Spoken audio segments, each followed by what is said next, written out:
parents told me art degrees are worthless. Now, my gallery show is funding their medical bills. I said out loud in the middle of my own opening night like I was reading the title off a wall label. And the second it left my mouth, I wanted to swallow it back. The room smelled like white wine and fresh paint, and that faint electrical warmth from the track lighting.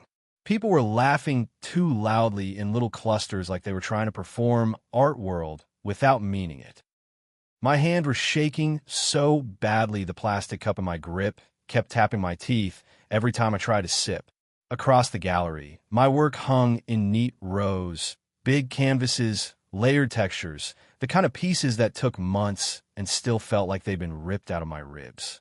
And on my phone, pressed to my ear with my shoulder, because both my hands are full of nerves, my mother was whisper crying. They said if we don't pay by Friday, they'll send it to collections.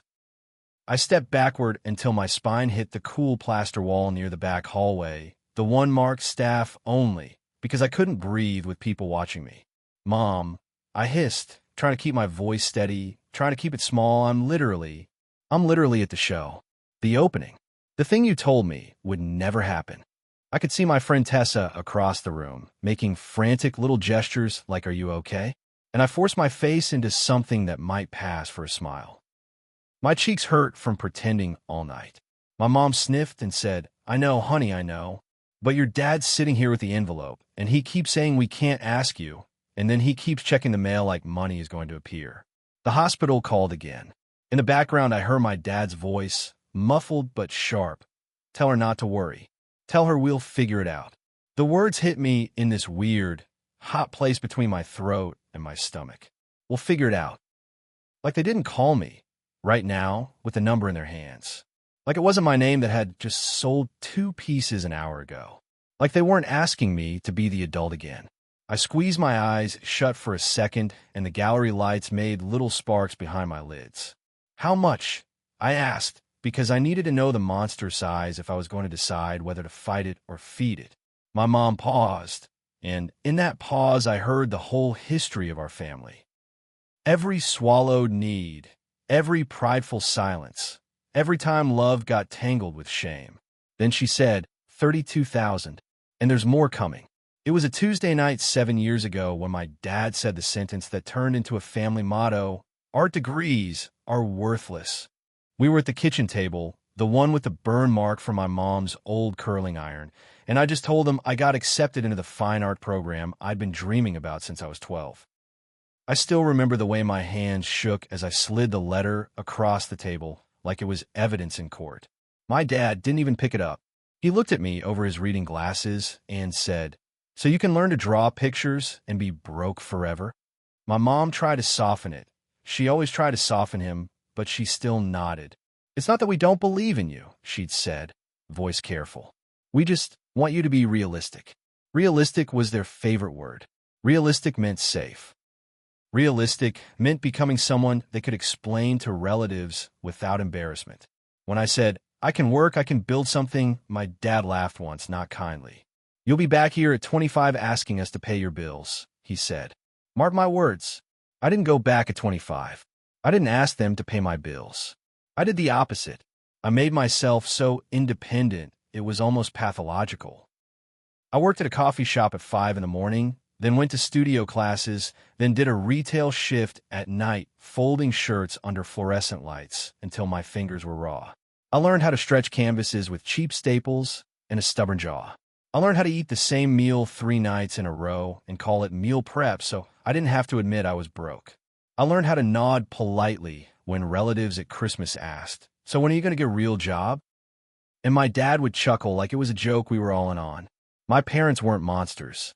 That's what makes this so hard to explain without sounding ungrateful. They weren't cruel for sport. They were scared, and they were stubborn, and they grew up in a world where survival meant predictability. My dad worked at the same plant for 30 years until they downsized him, and he pretended it was fine. My mom was a nurse until her back gave out, and she started picking up part-time jobs she didn't talk about. They loved me in the ways they knew how. Packed lunches, rides to school, text me when you get home. But there was always this unspoken clause. Love was easiest when I was doing what made them comfortable. The first year after graduation was the worst. Not because I expected instant success.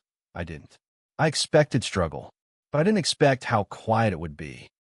How many times I'd send an email to a gallery and never get a reply. How many "we love your work," but conversations I'd have where, but meant "we don't think you'll sell." I took a job designing menus for a restaurant and hated it because it made art feel like chores. I painted at night in my tiny apartment with the windows cracked in winter because the fumes made my head spin. I look at my bank account and feel this slow dread spread through my body like cold water.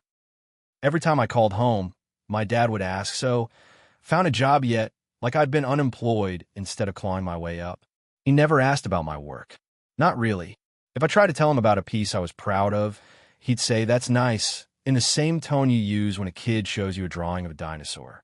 When I got my first small commission, someone paid me $450 for a painting. I told my mom, excited, and she said, "Oh, honey, that's great," like she was relieved I'd made grocery money. I stopped talking about it. It hurt too much to hand them something that mattered and watch it fall to the floor.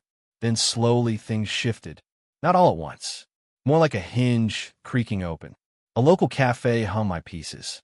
Someone posted a photo. A small magazine did a feature on emerging artists and used one of my paintings as their cover image. A woman in a linen dress bought 2 pieces for her office and told me she loved how they made her feel less alone.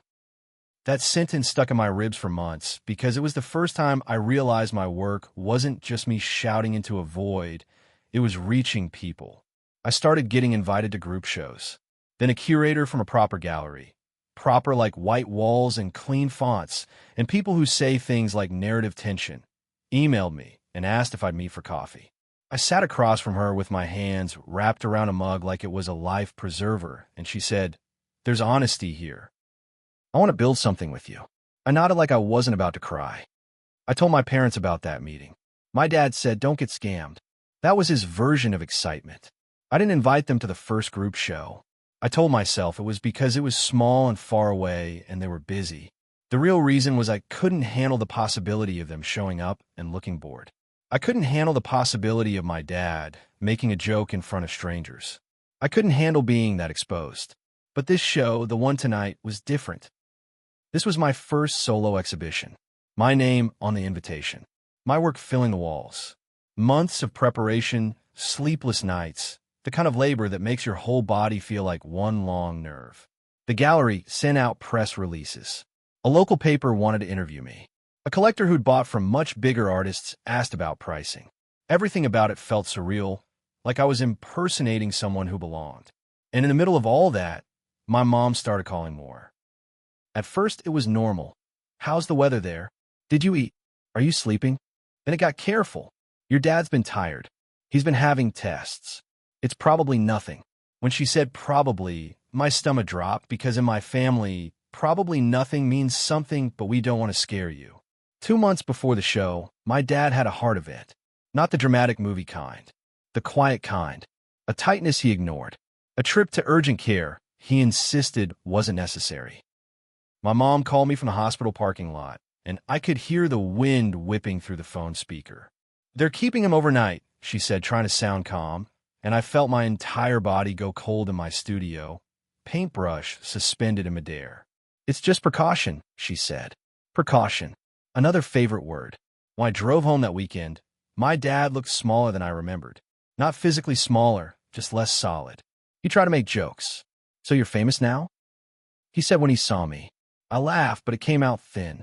We sat in the hospital room while a nurse explained medication schedules and lifestyle changes, and my dad nodded like he was agreeing, then rolled his eyes the second she left. "They always want you on 1,000 pills, he muttered. My mom kept smoothing the blanket like she could smooth reality. On the drive back to my city, my mom finally said, "The bills are going to be a lot." She said it like a warning, but also like she was asking without asking. My hands tightened on the steering wheel. I didn't answer because I didn't know what to say. I wasn't rich. I wasn't a charity. I was an artist with inconsistent income and a savings account I guarded like it was oxygen. But they were my parents and my chest hurt. Then tonight happened. The show. The sales. The hugs. The "I love your work" compliments that made me feel both proud and nauseous because I still had imposter syndrome like a parasite. The first red dot sticker on the wall. The second, the gallery owner squeezing my shoulder and whispering, "You're doing it." My cheeks aching from smiling. My hands trembling from adrenaline. And then my mom calling with a number. In the staff hallway, I pressed my forehead against the wall for a second because the plaster was cool. I could hear the muffled chatter from the main room and the clink of glasses and the faint bass of the playlist the gallery chose, soft enough to sound expensive. "Mom," I said, forcing myself to breathe, "I can help. But I need you to tell me the full situation." "No vague, probably." "No, we'll figure it out." "What exactly is due?" My mom sniffed. "The first round is for the cath lab and the hospital stay," she whispered. "Then there's follow-up. And he needs... There's talk of another procedure if the medication doesn't." She trailed off, like saying it out loud would make it real. I swallowed hard. "Okay," I said. "Okay, I'm going to pay the bill directly. Not to you. Not to Dad. Directly to the hospital." There was a pause, and I heard my dad in the background, sharper now. "No," he said. "Absolutely not." My mom covered the phone. "He says no," she whispered, like she was translating a tantrum.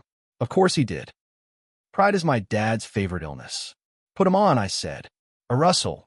Then my dad's voice came through, rough and guarded. "Hey, kid," he said, trying to sound casual. "Your mother's making a fuss. We're fine." I closed my eyes. "Dad," I said, and I hated how my voice softened. "I just got a call from Mom. The bills are $32,000. He exhaled like I was being dramatic. "Hospitals always send numbers," he said. "They work with you." "Dad," I repeated, firmer, "are you paying it?" Silence. Then, defensive, "We'll handle it." "With what?" I asked, and immediately felt guilty because it sounded like an accusation. But I needed reality. "Mom told me you were checking the mail, like money was going to appear." "Don't talk to your mother like she's..." He started, then cut himself off. His voice turned tight. "Look, I don't want your money." I laughed once sharp. "You're already asking for it," I said, then softened quickly because I could feel my throat closing. "You're just asking in the way you always do, by pretending you're not."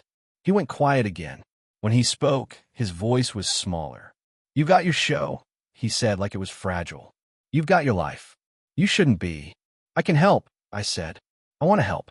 But I'm not doing the dance where you pretend you don't need it while Mom panics, and I sit here feeling insane." Another silence. I could hear my heart pounding in my ears. Then my dad said, very quietly, "I was trying to keep you from struggling." I opened my eyes. The hallway light buzzed faintly overhead. My palms were sweaty. By telling me my degree was worthless? I asked, and I couldn't keep the hurt out of it. By laughing at me? He made a sound like he'd been punched. "I didn't laugh at you," he said automatically, then hesitated. I didn't mean it like that." "You did," I said. "You always did. You wanted me to be safe." "I get that. But you didn't just want safety. You wanted me to be like you. Predictable. Explainable." My dad didn't answer. I pictured him sitting at the kitchen table with his hands clasped, jaw tight, doing the thing he does when he's cornered by emotion, shutting down. I took a breath. "Here's what I'm going to do," I said. "I'm going to call the billing office tomorrow. I'm going to pay what I can from the show proceeds. And I'm going to set up a payment plan for the rest if needed." "I'm not asking permission." My dad's voice went sharp again, panic disguised as anger. "No," he snapped. "You're not going to." "I am," I said, and my voice was steadier than I felt. "And you're going to let me, because if you don't, Mom will carry this stress until it breaks her. And I'm not watching that happen because you want to preserve your pride." He breathed hard into the phone. "You think you're better than me now," he muttered, like it was an old script. That one hit. It hit because it was the same insecurity that had fueled all his dismissal. I pressed my fingers against my eyelids until I saw stars. "No," I said quietly. "I think I'm your kid, and I think you're sick, and I think you deserve help even if you were wrong about me." My dad's voice cracked just slightly. "You really made it," he said, and there was something in it that wasn't pride exactly, more like disbelief. I swallowed hard. "I did," I said. And I'm standing in a hallway at my own gallery show having this conversation. Do you understand how surreal that is? He didn't answer, but I heard a shaky exhale. Then, softer, I'm sorry, he said, and it sounded like it cost him something. My throat burned. I'm not asking for a big speech, I said. Just don't dismiss my life while benefiting from it. A pause. Then he said, almost inaudible, okay. When I hung up, my hand was shaking so badly, I had to lean against the wall. For a second, I just stood there, breathing through the urge to cry, because crying would mess up my makeup, and I was still in public, and my brain still thinks professionalism means never showing a crack. Tessa appeared at the end of the hallway, eyes wide. Hey, she whispered. You good? I laughed, but it sounded broken. My dad's medical bills are due by Friday, I said, and I'm apparently paying them with paintings. Tessa's face softened. She didn't do the toxic positivity thing. She just stepped closer and put her hand on my shoulder. Do you want to leave? She asked. I shook my head. No, I said, wiping under my eyes quickly with the edge of my thumb like I was fixing a smudge. I want to go back out there. I want to stand next to my work and not feel ashamed. So I walked back into the gallery like my spine wasn't trembling. People turned toward me with smiles. Someone asked if they could take a photo with me. A woman in a green dress told me a painting reminded her of her sister who passed away. The gallery owner whispered that another collector was interested in the large triptych. I nodded. I smiled. I did the thing. And in the middle of it, my mom texted me a photo.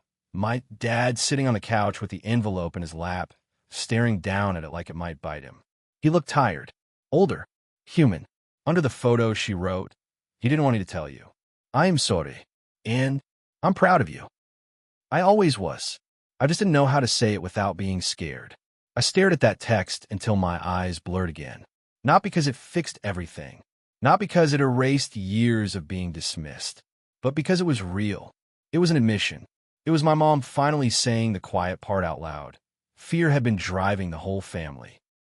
Later that night, after the crowd thinned and the wine bottles were mostly empty and the gallery lights felt too bright, the owner handed me a printed sales sheet.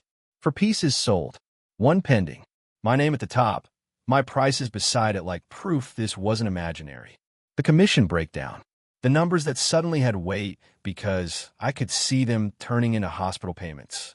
I went to the bathroom and sat on the closed toilet lid for a minute with the paper in my hands, breathing. I thought about my dad laughing at the kitchen table. I thought about my own stubbornness, the way I'd built independence like armor. I thought about the unfairness of it, that the first time my parents took my work seriously might be because it could save them. And I also thought, maybe this is what adulthood looks like. Not perfect justice, not neat closure, just messy love and boundaries and deciding what kind of person you want to be even when you're angry. The next morning, I called the hospital billing department from my studio with my laptop open and paint still under my nails from the night before.